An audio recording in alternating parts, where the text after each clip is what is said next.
welcome back, everyone, to this week's episode of The Checkout. I'm your host, Brian Fish, and I'm joined by our favorite executive producer, Tyler Alexander. And it is December the 5th, and we're 20 days away from Christmas, Tyler. Yes, we are. Believe it. Sneaking up. Have you gotten your Christmas shopping done yet?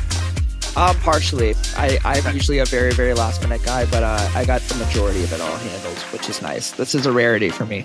Okay, that's good. Yeah. I'm kind of the same. I usually do things a little last minute, but the last 2 days, I placed a lot of online orders. There we go. Okay. I think some stuff. I have a little bit more faith in, I feel like as the years go on, I have more faith in gifts getting actually sent to me prior to Christmas, rather than waiting, than have it looking at this, be like, okay, it's been on the way for 3 weeks. I have a little bit more faith that things show up like the actuals next week or so. Yeah. No, that is very true. That is very true. Although, have you noticed if you've been ordering things on Amazon, it seems like the shipping is delayed a little bit more than normal. Yeah. I had a gift actually. It was like a really tiny trinket gift that I got for someone, and it actually came from overseas, and that's the only one. I ordered this 2 weeks ago, and it's still in transit. Just got cleared through customs, which I was just laughing because it's a really tiny, small little gift. It's more of a funny gift giving thing. It's not anything too sentimental or anything like that. But I was like, this thing's gonna be the last thing to show up at my door. I guarantee it. Yeah. Because it's got to clear 7,000 different places. And hopefully it's not something, there's been something in the news this week that people are getting shipments arriving at their house and they have to pay, UPS, for instance, is trying to collect customs duties from the people. Oh my God, really? Because they weren't aware that what they ordered, the duties were not paid as part of what they paid. Wait, that's crazy.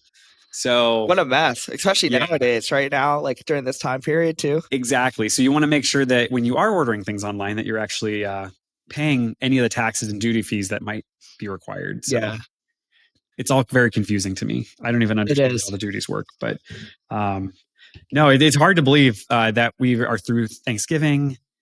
Christmas is right around the corner, which means New Year's is right around the corner. Yeah. So slightly scary. 2026. I feel like I just started getting used to saying we're in 2025. It's like that every year. It's like that every year. Get ready. Yeah. We had a great guest this week, Jill Szmanda from Forward Tilt here in Phoenix. Tyler, you did a great job with the episode. Oh, thank you. Yeah. No, I mean, she was a great guest too. She did a really good job explaining kind of what they are and what they do. It's nice also seeing just different, realms of hospitality and kind of how this whole industry falls together. So, and she's funny. She is funny. Yeah. She's a good personality too. Yeah. Which I was surprised. I asked her, I'm like, we had her the same day that we recorded Sarah Dandashi as well too. And they both kind of, she met the energy of Sarah as well too, which is kind of hard to match. So, right. Yeah, she was good. I think I actually interviewed her before I interviewed Sarah. So Jill was a good starter. Yeah, for the day. I think that was her. I think she mentioned that was her first time she was on a podcast too. It was, and I always love when people tell us that, and then they end up knocking it out of the park. Yeah, which is funny. Yeah, you normally I don't know. I've seen a lot of people do have the jitters and it's definitely a weird thing to be in front of cameras and having the conversation, especially over at Next Space, where we have Next Space and IM Media helping us out with some of their production setup. Yeah. It's just that's an official setup. So I imagine usually a little bit more intimidating. Yeah. Your laptop totally. At your house or your office. So yeah. But then next week we've got Scott Eddy coming on. Yeah. Joining us from Thailand. That's a great episode as well too. So that will be a great episode. That was funny trying to get planned out as well too, because the time difference was definitely you could tell a huge difference at the time. I think you got up crack it on, and then he was crack it on. It was pitch black outside. We'll give everybody a preview. The interview starts. It's very dark where I'm at. I'm outside next to a fire. But by the end of the episode, the sun has fully risen. Yeah. So it's quite the experience. Right. Now you see behind me, I've got my Christmas tree up. Yes, I see. I have all my other Christmas decorations are up now, but I don't have any decorations on the tree. Okay. Step by step, though. Step by step. I do feel like the tree looks pretty good without any decorations, so maybe I don't need to put any ornaments on it this year. Honestly, it looks kind of nice. Right? Yeah. Shout out to QVC. Yeah. This is from QVC. And have you put up your Christmas decorations yet? So I have a weird thing with Christmas decorations. My mom, every time we go to see my parents and stuff like that, it's always easy. My roommates last year have the tree. So this year, I feel like I don't know if there's going to be a tree in my house just because I'm going to be seeing my family in probably about 15 days. So I don't know if it'd be worth it to go get a tree or like a fake tree and then put it up and then like 2 weeks later just disappear. And then all of a sudden, like next thing you know, I'm coming back. I'm like, well, it's time to take this thing down. Well, here's the thing about a tree. You have to have a place to store it. Yes, that's my problem. So and it's always the issue. Yeah, I am pretty maxed out on storage space at my apartment in Brooklyn. It's definitely a larger size apartment, but still, everything has its place. Yeah, and you no extra spots. Yeah, the tree would be kind of a where does this go and why do we have this? Too funny. No, and I've been sick this week, as you know. Yes, you told me. We tried to keep me from getting sick when I was in New York. That's why we didn't meet up. I was sick that week. Yeah, I think we both were sick. Fortunately, I think we both caught the bug. I'd rather have the bug early on in the season than later on. So I feel good today. Yeah. But I have not felt so great. So I have been spending a lot of time on the sofa, sleeping and watching TV. Okay. I caught up on Blue Lights. Yeah. That's your show that you dig, right? I love it. I just finished season 3. I had to use a sneaky way to get access to the BBC to watch the final episodes because the rest of them aren't on BritBox yet. But Blue Lights, very good. I highly suggest, even if you subscribe to BritBox for just a month just to watch Blue Lights, it'll be worth it. But I did watch a really good Christmas movie last night. Okay. Which it's new on Amazon Prime. It's Michelle Pfeiffer and a whole bunch of other top names are in there, but it's called Oh What Fun. Basically, this family like forgets their mother at their house or at her house when they're all going to like see a concert. So she just picks up and leaves and drives to California to be on a TV show that she had hoped that she'd been entered into a contest for. And then chaos kind of ensues throughout the whole thing. It was funny. I found it interesting that it was a Michelle Pfeiffer movie because I'm like, well, it seems so just...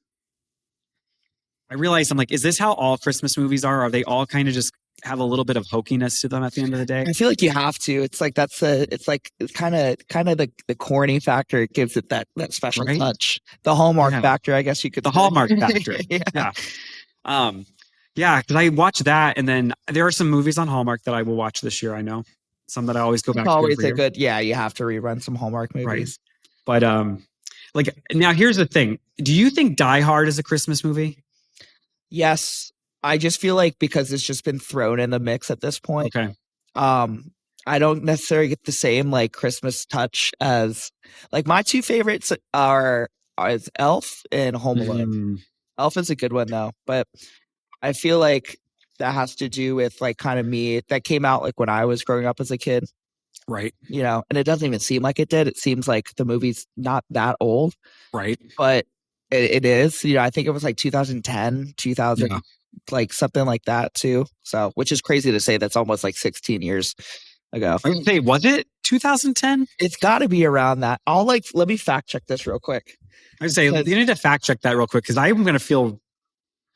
I feel like it was earlier than that, but it might have been that late. 2003.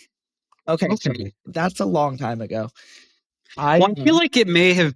I feel like it has more of a cult following now than it did when it probably came out. Yeah. Well, I don't know why I thought that was 2010, but yeah. Anyways, 2003. Wow. But yeah, so I was a lot younger than I. Yeah. Maybe you didn't remember it when you watched it in 2003. Probably. You remembered it when you watched it in 2010. I was really. Like my favorite thing in Elf is when he's walking down the street and he goes into that cafe that has the sign on the outside that says "World's Greatest Cup of Coffee." Yeah. And he goes in, "Congratulations." Well, that's like, I think I found like such a home for it too. Like, I've always wanted to live in New York. And like, when I eventually moved here and stuff like that, I was like, wow, like this is like a Christmas movie. That, and then Home Alone. I love Home Alone. Any of the Home Alones are good for me too. I'm not like I don't have a personal favorite, but they're all great. I only like the first 3. Yeah. What's his name? Kevin, I forgot his last name. McCallister. That's what it is. Yeah. Wasn't there one with one that he wasn't in it? I think. Well, the third one he's not in, and it's a different family. And that kid's name is like Alex or something. Yeah. After the third one, that's when they started doing like made for TV ones, and they weren't that good. Yeah. And then there was one that Disney Plus did a few years ago that was not as I really only had like 1 and 2 on loop. I remember seeing 3 like occasionally here and there, but 1 and 2 is like that common, like, okay, like I'm going to turn this on. After you watch the 2 in a row, you're kind of like, okay, like it's time for bed. Yeah. Like, that's right. I think because 3 is same premise, but it's like a different story, different people. Yeah. It's kind of a separate movie in a way. But yeah. Well, between 1 and 2, which is your favorite though? I would say 1. Okay. 1 is like iconic. 1's iconic. Although there's parts of 2 that I like. Yeah. I feel like 2 moves faster. Oh, 100%. I think, the 2 carries 1 as a good sequel, which it's hard to have a good sequel in an iconic movie like that too. Yeah. I mean, it would be interesting to be that age and be lost in New York City on your own. Oh, yeah. I feel like, what the funny thing is? I felt like that was the craziest thing in the world. And then once I moved here, and actually got to see like normal life. Like I see children running around New York City all it's possible. Time. I'm like, this is actually something that's not too far-fetched at all. But like to the common person, especially in that era, I also feel like it was like the 90s were a different time. Because today, if the same situation happened, I think those parents would end up in jail. Oh, probably. Yeah. The 90s, it was just kind of. Or they'd have the child removed. Like someone would just give the mom a text and be like, where are you? Like, and you have their location already activated. Like, right. I mean, that part of it always did seem a little far-fetched to me that they just like could, no matter how many people. Yeah. Right. I mean, face it, like you saw me on the cruise when we were in Greece with the big group. Like, the number of times I was counting to make sure I had everybody. One person was missing too. You're like, I know. And we only knew that most of that group for what, like a week? Exactly. So I'm like, if it's your family. It's like, how do you forget your kid? Yeah. Especially on the first movie, they're going international. They're flying to Paris. You're going to make sure you have everybody before. I know. You check all your seats and stuff too. And you're like, oh, we can't just fix the movie 20 or 30 years later.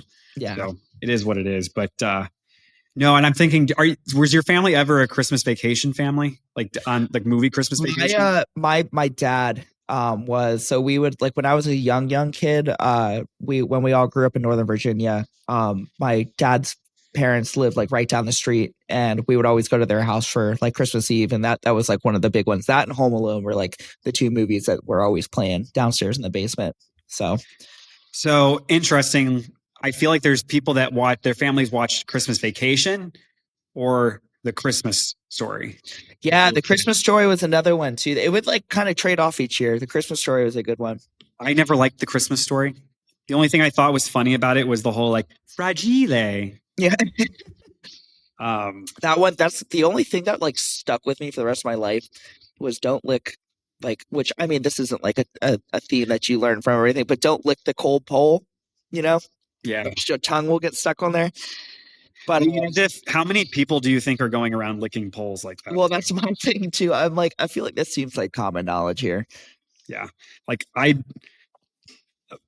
our advice to all of the audience is just be careful where you lick.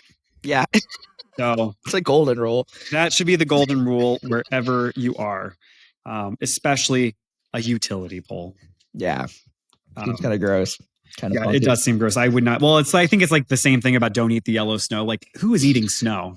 Yeah. So, I mean, as a kid, I have some stories, but it wasn't like a common thing. I wasn't going outside like, oh, I'm starving, or like this seems delicious. Yeah. That's so funny. I mean, I never had the desire to do that. So we had when I grew up, there was a whole bunch of like kids in my neighborhood that would go out, and my neighborhood, like when my parents moved in originally, the house that I spent most of my childhood in, it was like we were one of the first like families to move in the neighborhood. It was like under construction.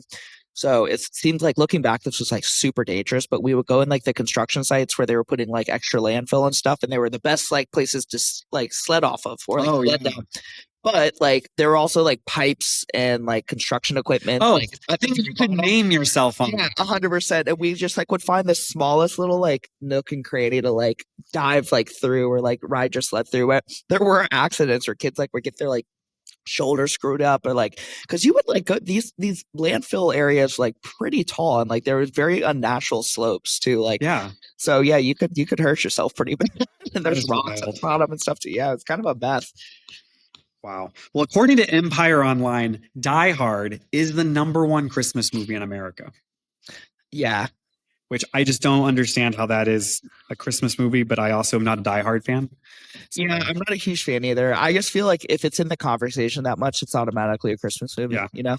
I mean, #2, I understand why this one is. It's a Wonderful Life from 1946. Yes, that was an iconic one. Yeah. I actually went to vacations. Our friend Annie. Oh yeah. I bet they're all decked out for Christmas right now. Yeah, they have a huge pop-up. It's called Miracle that basically they did like a partnership with this brand, but the whole bar is like super decked out. But I walked in and they were playing that movie last time I walked in. Wow. So well, they should play the next one, #3 on the list. Gremlins from 1984. Ooh, whoa. I haven't heard of that one in a while. I don't understand how that's on the list. I'm going to say, I'm like, I don't think I've seen that one since I've been like 11 years old. Now here's one, The Muppet Christmas Carol. Again, another movie, cult following. People love The Muppet Christmas Carol. I didn't know that was such a cult following. Very much so. Okay. Very, very much so. In fact, I just had to make a few phone calls this week to try to locate a Muppets Christmas Carol advent calendar for a friend. Oh, wow. Okay. For Christmas. So I was surprised to hear how they sold out so quickly. And I do miss advent calendars. My mom used to get those for me all the time as a kid. With candy? With the chocolates. Okay. Well, you can get advent calendars that are like, so you can get this. Well, you can't get the Muppet one anymore. I had to make a few phone calls to some of our friends to try to locate one, but you can get like the cosmetics companies all do them. So like Beekman does one. I think like actually Ulta may actually do one too. Really? Yeah, there's a couple of candle companies do them where it's like you have like miniature versions of a lot of the stuff for the whole year. And some are like full size stuff too that you get. But you can get an advent calendar for like, they've grown up a lot. It's a great concept. Yeah. Next would be Trading Places from 1983 with Dan Aykroyd and Eddie Murphy. I don't think I've even seen that one. And see, and this is my thing. I don't feel like this would be a Christmas movie because it's set at Christmas, but I don't think just because it's set at Christmas, it's a Christmas movie. Yeah. The Nightmare Before Christmas. Yeah, that's like a Halloween. More of a Halloween movie, right? Yeah. But Santa, I guess, now Scrooge from 1988. Everybody knows this one with Bill Murray. I think Scrooge is funny. I still am partial to I think it's the 1938 version of A Christmas Carol. Okay. But I'm also special.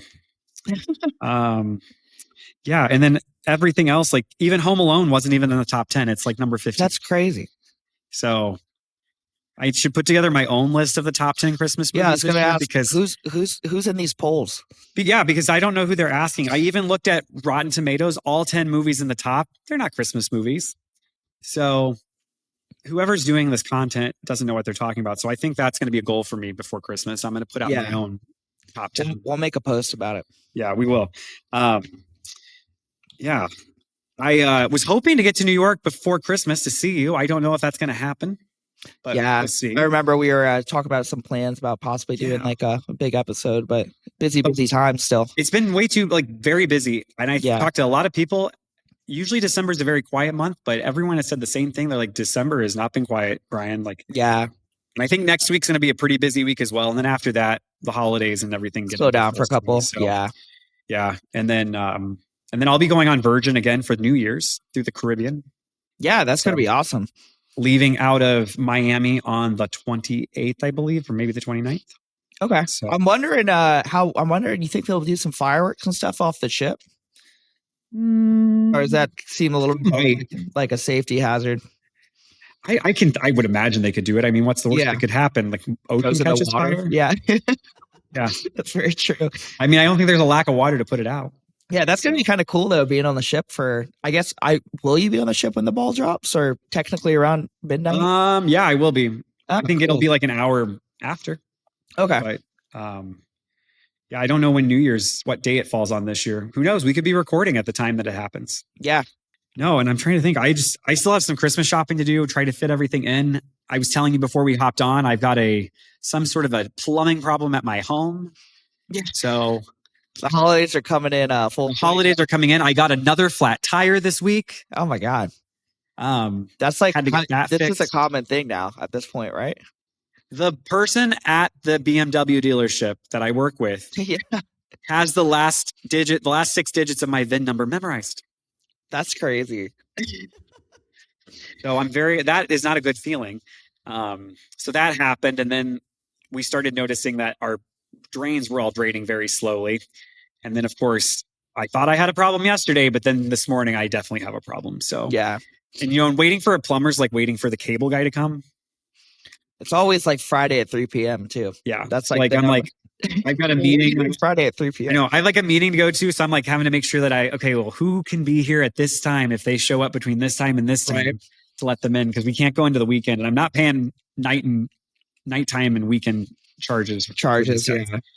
But don't ever keep renting, Tyler. That way, if you have a problem, you just call the landlord. Honestly, yeah. It's horrible financial advice, but keep renting. Yeah. It's just less stress, I guess. Yeah. Because it's much easier than having to figure out on your own what to do. What the hell's going on? Yeah. You're going home to Maryland for Christmas. Yes. And then what's your plan for New Year's? Because I think you're not coming with me, I don't think. So yeah, I don't think so. My plan currently, I actually don't have any New Year's plans. I'm going to be kind of in Maryland, and I think we're going to Virginia to see some other extended family. Okay. I don't even think I'm even getting back until New York until like the 30th, to be honest. Oh, okay. So it's probably going to be another New Year's in New York. The funny thing is, it's like so many people like spend so much time planning these trips to come to New York for like Christmas and the holidays and New Year's and stuff like that too. And like New Year's to me is just another day at this point. This will be my 6th New Year's up in New York City. So it's definitely going to be one of those times that and I've worked at like places that did like big, like huge celebrations for New Year's Eve and all that stuff too. Now it's just like, I kind of enjoy just either, unless it's something like big and extravagant that I've planned out for. It's really just kind of like going over to a friend's house. So might have some people over. Got a nice little rooftop I can pop up on to see some fireworks and stuff too. But it's been freezing here. So that's a big thing. It's supposed to be, have you gotten snow? Chicago got pummeled. We've gotten some snow. We're supposed to get some snow next week. Funny that you mentioned the renting thing. I was talking to you earlier. I don't know if my neighbor or something like that, or one of my building tenants like tripped a wire or something last night, but I was like up and like just about to fall asleep and I heard a big pop. And I'm like, what the hell was that? And I noticed all my electricity was off. So I went downstairs. The funny thing is, when you call the landlord to get them to fix it, it was 18 degrees outside at the time. So I needed to go downstairs and figure this out myself. So I kind of shimmied. This is a false story in case my landlord ever hears this, but this is hypothetical. I may or may have not shimmied myself into the electrical room in the basement and reset my breaker for my unit. The breakers are behind some sort of a door? Yeah. So they have like it's like a master breaker, which I guess you can turn like unit power on and off. And then I have like my personal breaker, and I noticed that nothing was clicking when I could go ahead and hit the little switch. So I'm like, I'm going to take this mystery into my own hands and solve it myself. And, especially if it's 18 degrees outside. Yeah, I was like, I'm not going to be waiting until the morning. I'm like, I have lots of blankets in my house, yes, but it's a little bit too cold for this. Yeah. So no, I think that was a good plan. Yeah, I would have done that. Yeah. I mean, well, it's cold here. I mean, we're waking up. It was 44 degrees this morning. Yeah. It's pretty cold for here. Like cold enough where like yesterday, the house never really got warm. Like had to turn the fireplace on. Yeah. Cause all the houses and stuff, their insulation is a lot different, right? Yeah. Everything's not, they're pretty well insulated. Like my house is pretty well insulated, but it takes a while here before you get to the time of the year where how inside it's going to be cold all day. Oh, okay. Gotcha. So, yeah. Cause eventually outside it typically warms up. So it's like, and then between like, if you're cooking and using stuff like inside, it will keep pretty warm. Yeah. But once we start to get into the low 40s at night, all bets are off. I feel you. But hopefully it stays that way. It looks like it's supposed to get a little bit warmer next week, but I can't complain because I'm looking at the weather around the country and it's so much worse other places. It's going to be like apparently the winds and the cold weather coming through like the Great Lakes area and stuff is supposed to be some of the coldest on like the planet, which I'm like, yeah, like on the record, I think Chicago just had its most snow in November, I think, ever, is what that's wild weekend. So, and I just watched a they have a documentary that their the PBS station up in Chicago had put out. It's on YouTube. It's called Chicago Stories, and it's like about the blizzards that they've had. Yeah. And very interesting to hear that whole thing, because there was one in like 1968, and then there was another one in 1979, and now 2025. Although they did mention there was a blizzard in 2011.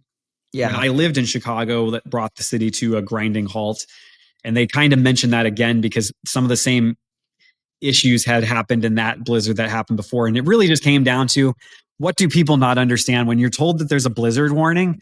What do you not understand about it's probably not a good idea to go out on the road? Oh, yeah, 100%. It's very likely you might get trapped.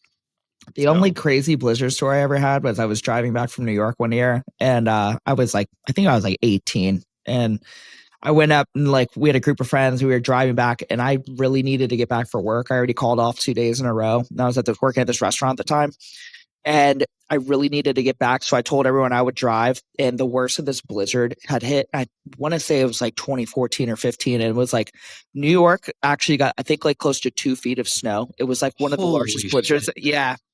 And so I'm taking my buddy's like Honda CRV, and we are driving down the highway, and I'm like, I need to get back for work. Like, and everyone is like, but yeah, like, you don't understand. Like, if you get fired, like, at least we'll be alive. Like, we don't have to go through this blizzard.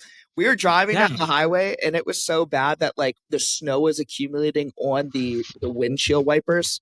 And I had to keep taking my hand out of the front seat and flicking the windshield wiper to like break the snow apart. Oh. One time I overgrabbed the windshield wiper and it broke. So we had to go to a gas station, and I got one of those squeegee things. I had to steal a squeegee and then drive down the road for the next hour, squeegeeing the window myself, acting as the windshield wiper until I could get to an Advanced Auto Parts. And I'm like, this is just such a mess. Like, yeah, but those are great stories, because those are the things you're going to remember when you're 80. Oh, exactly. I'm like, and everyone always texts me still. They're like, you remember that time that you were acting as a human windshield wiper with a window light down during an entire blizzard? See, and everyone else is like dying in the back of the car because the heat it's like blaring, but at the same time, like there's so much snow coming in the car. Like, right. It was a mess. You're a warrior. You're a warrior, Tyler. We did it. So funny. Well, I think we have it's time for us to like go to happy hour or something, get some tacos, tequila. Captain Morgan. But we want to remind everyone, the Hotel Owners Growth Lab that I am doing for 2026, our first workshop start in January. Registration for early bird registration is open now. I will be in Phoenix on Tuesday, January the 13th, Houston, Tuesday, January the 20th, and Chicago, speaking of cold, Wednesday, January the 21st. If you go to growthlab.live, you can read about the first workshop, which will be about owner level accounting hacks, and you can sign up and register there. But I will be there live and in person to facilitate those workshops. So be sure to check those out. And then next Tuesday, we have Scott Eddy coming to us live from Thailand.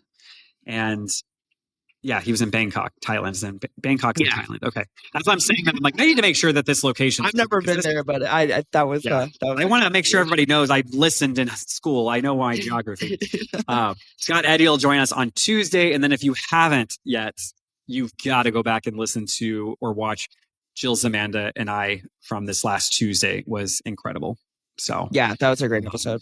Yeah, it was a fantastic episode, and yeah, well, Tyler, I hope you have a great weekend. Do something exciting. I'm going to decide in the next 2 days if I'm going to put ornaments on this Christmas tree. I kind of dig it. Maybe it's the camera aesthetic right now, but I feel like either way it'll look nice. No, I think I'll send you a photo later. Like, it looks good. Yeah. Nice. I'm like, maybe the ornaments will take away from the tree. Yeah, right. It's kind of got. At least I won't unwrap QVC. QVC does great. QVC Bethlehem Lights. This thing is amazing. Yeah. So many lights on it. And I can make it change colors. I can make the lights do all sorts of different things. There you go. It came with a lovely remote. Oh, you got a lot of options on there. I have a lot of options on here. There's like 70 options. Right there. Like, I have all the power. Remote for Christmas tree. It's usually just on and off for like. I know. It's usually more like this: off, warm, cool. It's like something else. Like that. Yeah, but no, awesome. Well, Tyler, it's always a pleasure. And like I said, folks, be sure to check out this. Like, definitely, and we're not blowing smoke. The episode we dropped earlier this week on Tuesday with Jill Szmanda is fantastic. So make sure you back and watch or listen to that. And then we will be back on Tuesday morning with our friend Scott Eddy, live from Thailand. So awesome. We'll have a great weekend, everybody. And cheers. We'll cheers some Diet Coke and some Celsius. I have a Celsius. It's kind of crazy right now at this hour. It's shining. Right. Shining like a star. It's my Christmas tree in the background. Right. Awesome. Well, I will see you next week, sir. Yes. Take care. See you guys. Thanks, everybody. This episode of the Friday Checkout is a production of RH Media Productions. Hosted by Brian Fish. Executive producer, Tyler Alexander. Marketing support provided by Sunny Tembler. Thanks for checking out with us. Be sure to follow the Check-In with Brian wherever you get your podcasts so you don't miss our next episode coming next Tuesday at 9 a.m. Eastern. The views and opinions expressed in this podcast are those of the hosts and guests and do not necessarily reflect the official policy or position of Reliance Hospitality Global Incorporated or any of its affiliates, partners, or subsidiaries. All content is for informational and entertainment purposes only and should not be interpreted as professional or legal advice.